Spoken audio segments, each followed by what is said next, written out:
winning the Super Bowl, Tom Brady has kept himself very much in the spotlight this offseason. Last week, his episode of HBO's The Shop aired, and in addition to talking about a team that snubbed him in free agency last year, which got a lot of attention, Brady also said this about how he handles press conferences. He says, "What I say versus what I think are two totally different things. I would say 90% of what I say is probably not what I'm thinking, which is challenging. I usually say the opposite. If they've got a bleep corner, I'll be like, that guy's unbelievable. I don't even know how to complete balls over there. And in my mind, I'm thinking, I'm going at that guy all day because I don't want to give them anything." Well, let's get what we can from this group again today. We got Diana, we got Mike T, and we got Damien Woody, who was Tom Brady's teammate. So, a lot of us are listening to Tom all of a sudden talking like this, D. Wood, and we're thinking, who is this guy? Is that the guy that you knew when you played with him all those years ago? Greeny, Tom Brady doesn't give a damn anymore, and I love it. I love it. It was all cloaked under the New England, the Patriot way. That's what it was all cloaked under. You know, you had to talk a certain way, especially towards the media, but Tom has gone down there in Tampa, and it's just a new environment, and I love it. I think the media eats this stuff up, man, so kudos to Tom for just giving this to us raw and letting us into his world a little bit.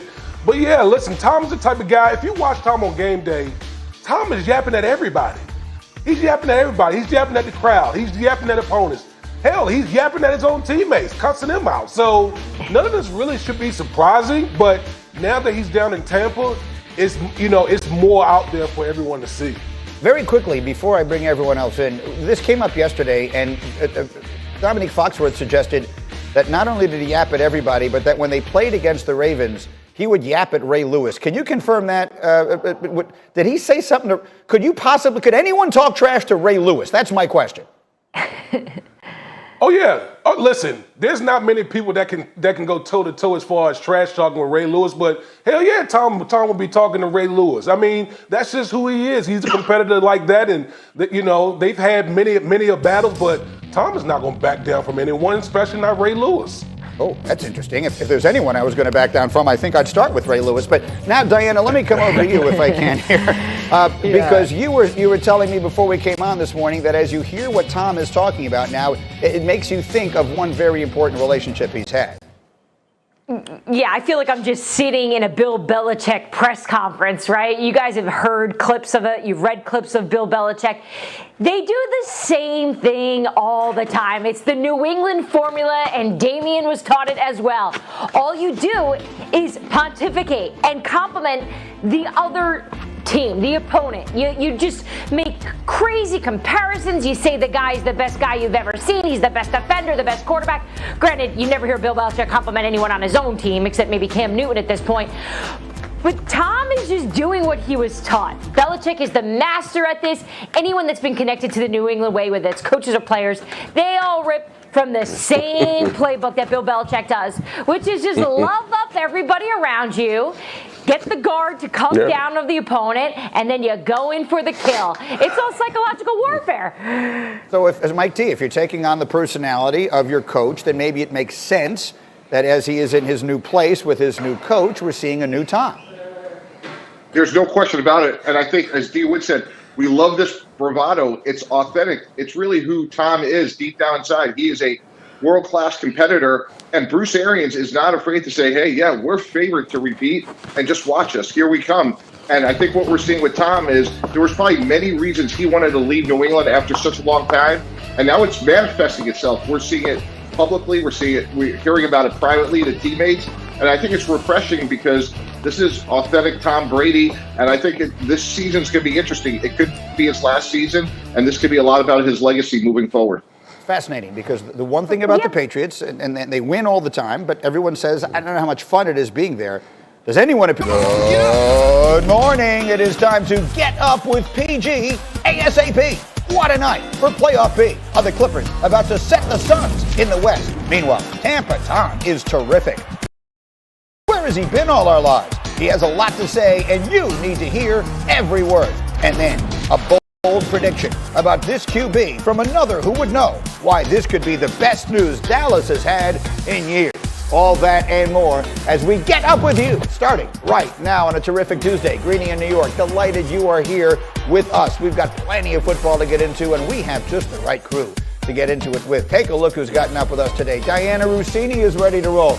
Big D Wood is ready to go. And Mike Tannenbaum in need of mass this morning has got plenty of insight for us, but we begin with the game of the night, the performance of his life. Suns, Clippers, Game 5. Phoenix looking to advance to the NBA Finals for the first time since '93. CP3 trying to get there for the first time ever, but Paul George was having none of it. Tight game in the third, Paul George would take over. Yes, plus the foul, giving the Clippers the lead. 6 minutes in the third now. Clippers have extended it to 9.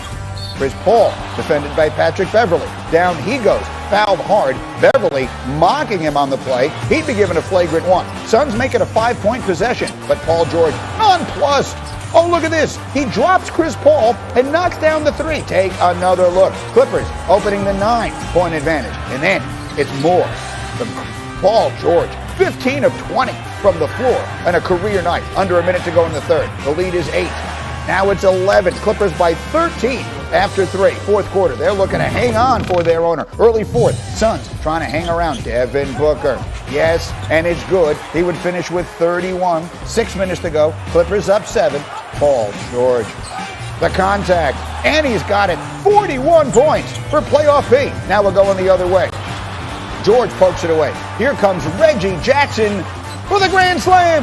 He had 23. The Clippers pulling away. Just over 4 minutes to go. Clippers putting a little icing on the cake.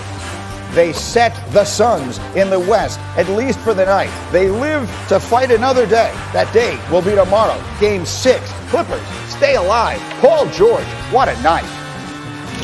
They was going to finish this series off. They was going to have to work for it. And that was just the mentality we came into this. We wasn't going to back down. We wasn't just going to throw in the towel. The fact of the matter is they got to beat us. All right, last night they couldn't. Paul George, again, the 41, a playoff career high.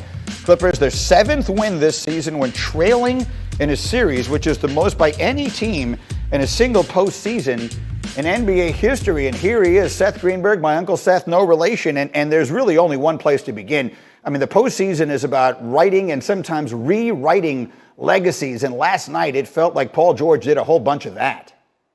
Paul George was phenomenal. We said the day before, right, Grady, that Paul George had to go all Kevin Durant. Well, he went to Kevin Durant on steroids because he took over the game. The plays that he made, he never settled. He played downhill. He was aggressive. Early in the game, he got other guys involved. Well, you look at his line, 41-13, are you kidding me? And every single opportunity, he never settled. He attacked, whether it was Chris Paul, whether it was Devin Booker, whether it was Mikal Bridges. He went right at them. Second half, took over the game. The best player on your team, especially with Kawhi Leonard out. What does he have to do? He's got to make plays when the game is on the line. That's what obviously Paul George did. And I'll tell you what, give Ty Lue an assist. Because Ty Lue opening up in the zone was absolutely huge. Attacking matchups was huge. But when the game was on the line, Paul George, he was playoff P and some. He was absolutely phenomenal.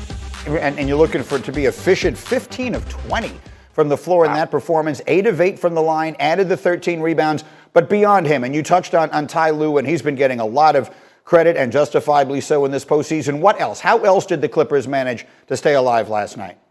Well, defensively, they open up in the 2-3 zone. They had to play that small lineup, right, out of necessity. They open up in that 2-3 zone. They distort passing lanes. They get deflections. It's easier to run out of the zone. But it absolutely took DeAndre Ayton out of the game. I thought that the Suns settled. Their plan to attack the zone was not good and enabled the Clippers to get out in transition and play ahead of the defense, which I thought was absolutely spectacular. And then Ty Lue, because of the small lineup, he created mismatches. He created switches.